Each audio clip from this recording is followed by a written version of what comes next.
Στο βίντεο αυτό θα γνωρίσουμε μερικά κρουστά μουσικά όργανα από όλο τον κόσμο. Το πρώτο μουσικό όργανο είναι το τύμπανο νερού. Πρόκειται για δύο κολοκύθες διαφορετικού μεγέθους, οι οποίες έχουν κοπεί στη μέση και έχουν επικαλυφθεί με βερνίκι. Μέσα στη μεγάλη κολοκύθα τοποθετείται νερό και πάνω στην επιφάνεια του νερού προσαρμόζεται η μικρή κολοκύθα. Το όργανο αυτό μπορεί να παιχτεί με τα χέρια ή με μπακέτες. Το συναντάμε κυρίως στη Νέα Γουινέα και στην ακτή Ελεφαντοστού. Ας ακούσουμε ένα μικρό δείγμα.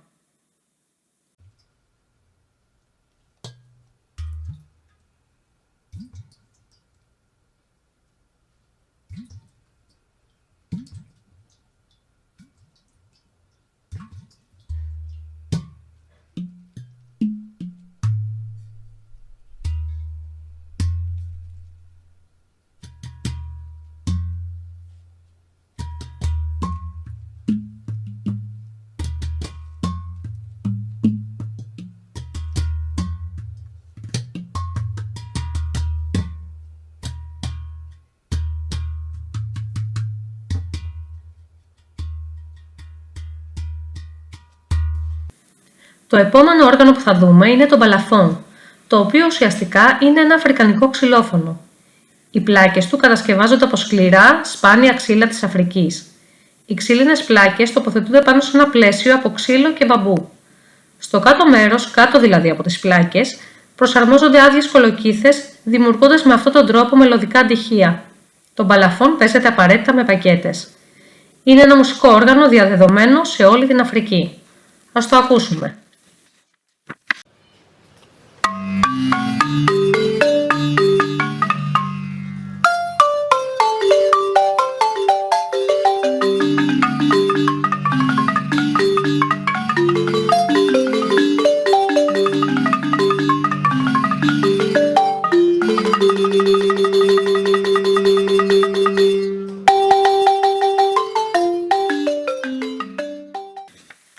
Επόμενο όργανο, το σέκερε. Το σέκερε είναι μια άδεια κολοκύθα γύρω από την οποία έχει τοποθετηθεί ένα δίχτυ με μικρές ξύλινες χάντρες ή με μικρούς καρπούς. Ο ήχος που παράγει ποικίλει ανάλογα με τον τρόπο και την ένταση που θα παίξει ο μουσικός. Πρόκειται για αφρικανικό κρουστό που συναντάται κυρίως στην Γκάνα, στο Καμερούν και στην Νιγηρία. Ας ακούσουμε ένα μικρό δείγμα από τον ήχο του σέκερε.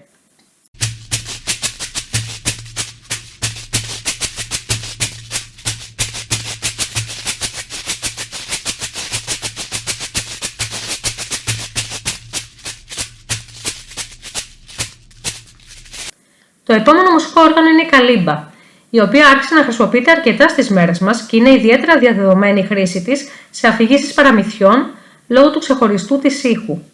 Η καλύμπα λέγεται και πιάνο του αντίχειρα, καθώς ο μουσικός παίζει χρησιμοποιώντας τους αντίχειρες των χεριών του. Πάνω σε ένα ξύλινο κουτί προσαρμόζονται ατσάλινες λάμες διαφορετικού μεγέθους, δημιουργώντας διαφορετικά τονικά ύψη.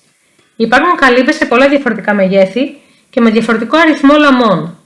Η καλύμπα θεωρείται αφρικανικό μουσικό όργανο, αλλά έχει χρησιμοποιηθεί και από πολλούς άλλους πολιτισμούς. Ας ακούσουμε τον ήχο της καλύμπα.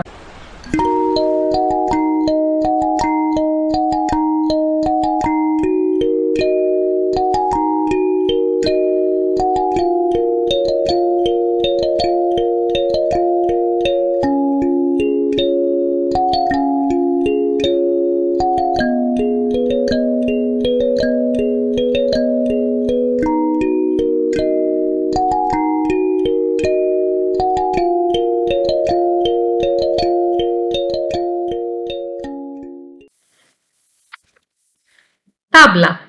Η τάμπλα είναι το ιερό μουσικό όργανο της Ινδίας. Είναι ένα ζευγάρι κρουστών, καθένα από τα οποία έχει ένα άνοιγμα που καλύπτεται με δέρμα. Το ένα από τα δύο κρουστά είναι μικρό και ξύλινο και ονομάζεται τάμπλα, ενώ το άλλο είναι μεγαλύτερο και μεταλλικό και ονομάζεται μπάμια. Είναι ένα όργανο πολύ δύσκολο στην εκτέλεσή του σε σχέση με τα υπόλοιπα κρουστά, γι' αυτό και η εκμάθησή του γινόταν αποκλειστικά από κάποιον δάσκαλο. Η τάμπλα παίζεται με τα χέρια και όχι με μπακέτες. Όπως είπαμε, το συναντάμε σε όλη την Ινδία. Ας ακούσουμε ένα απόσπασμα παιγμένο από την Ινδική τάμπλα.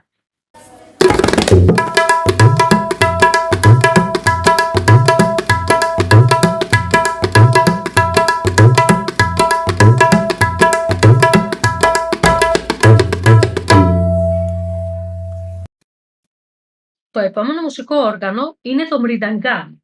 Είναι ένα ξύλινο τύμπανο σε σχήμα βαρελιού με δύο ανοίγματα, στα οποία είναι προσαρμοσμένα δέρματα που ενώνονται μεταξύ τους με δερμάτινα λουριά. Το μρινταγκάν παίζεται με τα χέρια. Το συναντάμε στη Νότια Ινδία. Ας το ακούσουμε.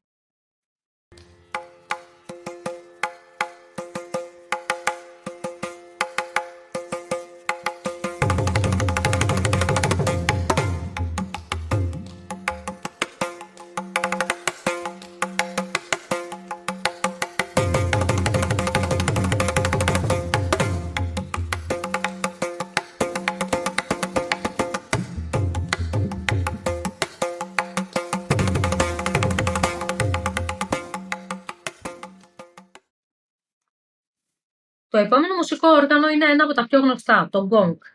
Είναι ένα μουσικό όργανο που παίζεται με μία μπακέτα, η οποία χτυπάει το γκόγκ δημιουργώντας έναν ήχο μεγάλης διάρκειας. Το συναντάμε κυρίως στην Νοτιοανατολική Ασία αλλά και στην Κίνα, όπου έγινε γνωστό από τον 6ο αιώνα μετά Χριστού. Παρ' όλα αυτά, η προέλευσή του δεν είναι βέβαιη, καθώς οι ίδιοι οι Κινέζοι υποστηρίζουν ότι το όργανο έχει ευρωπαϊκή προέλευση. Υπάρχουν πολλά είδη γκόγκ και χρησιμοποιούνται για διάφορους σκοπούς, όπως θρησκευτικές τελετές, διαλογισμό, θεραπευτικές τελετές, αλλά και στην όπερα και στη σύγχρονη μουσική. Ας ακούσουμε το γκόγκ.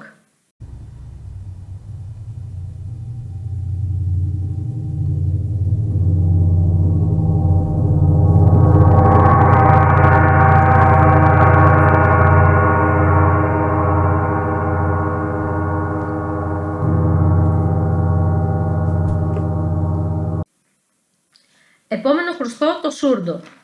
Είναι το μπάσο όργανο της βραζιλιάνικης ορχήστρας, το χρουστό δηλαδή με τον χαμηλότερο ήχο. Είναι συνήθως μεταλλικό και έχει δύο ανοίγματα, στα οποία τοποθετούνται φυσικά ή πλαστικά δέρματα. Ο μουσικός παίζει με το ένα του χέρι, ενώ το άλλο παίζει με μπακέτα. Το σούρντο είναι γνωστό και ως ο χτύπος της καρδιάς στη σάμπα. Ας ακούσουμε τον ήχο του σούρντο.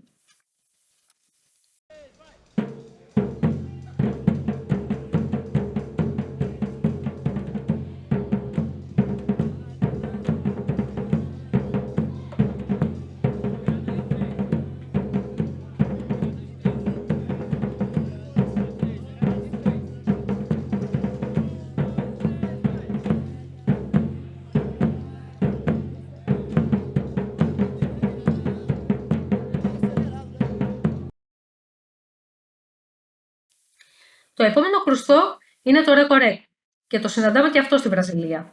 Κατασκευάζεται από ένα κομμάτι μπαμπού, στο οποίο χαράζονται πολλά παράλληλα αυλάκια. Ο εκτελεστής με ένα μικρό ξύλο σέρνει την επιφάνεια και με τον τρόπο αυτό δημιουργεί έναν ήχο, ο οποίος θυμίζει ξύστρα. Παραλλαγές του ρεκορέκο συναντάμε σχεδόν σε όλες τις χώρες. Ας ακούσουμε τον ήχο του.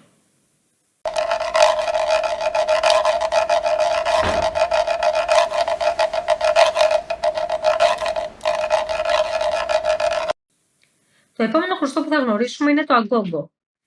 Είναι ένα μουσικό όργανο που επίσης συναντάμε στη Βραζιλία.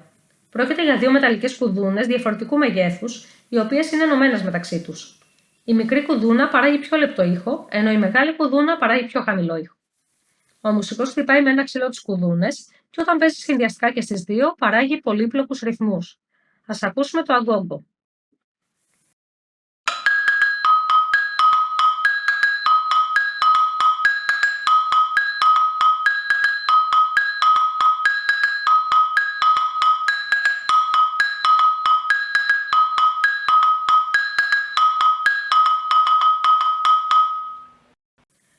Το μπαστούνι της βροχής ή αλλιώς το ξύλο της βροχής. Είναι ένας σωλήνας από κάκτο ή μπαμπού, το εσωτερικό του οποίου έχει αφαιρεθεί με τέτοιο τρόπο ώστε να δημιουργηθεί μια οδοντοτή κοιλότητα. Ο σωλήνας γεμίζεται με πολύ μικρούς σπόρους και στη συνέχεια σφραγίζεται. Όταν ο μουσικός το γυρίζει κάθετα, δημιουργείται ένας ήχος μεγάλης διάρκειας που θυμίζει βροχή. Το χρησιμοποιούσαν οι Ινδιάνοι κατά τη διάρκεια τελετών με σκοπό την πρόκληση βροχοπτώσεων. Ας ακούσουμε τον ήχο του.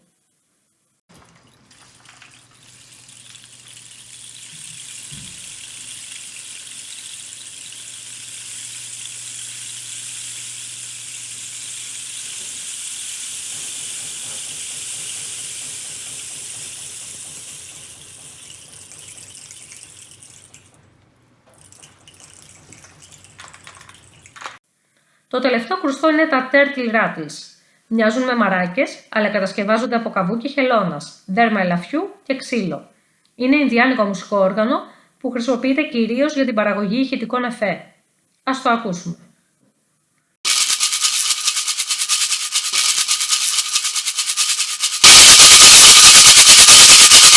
Ευχαριστώ που παρακολουθήσατε το βίντεο. Ελπίζω να σας φάνηκε ενδιαφέρον. Καλή συνέχεια!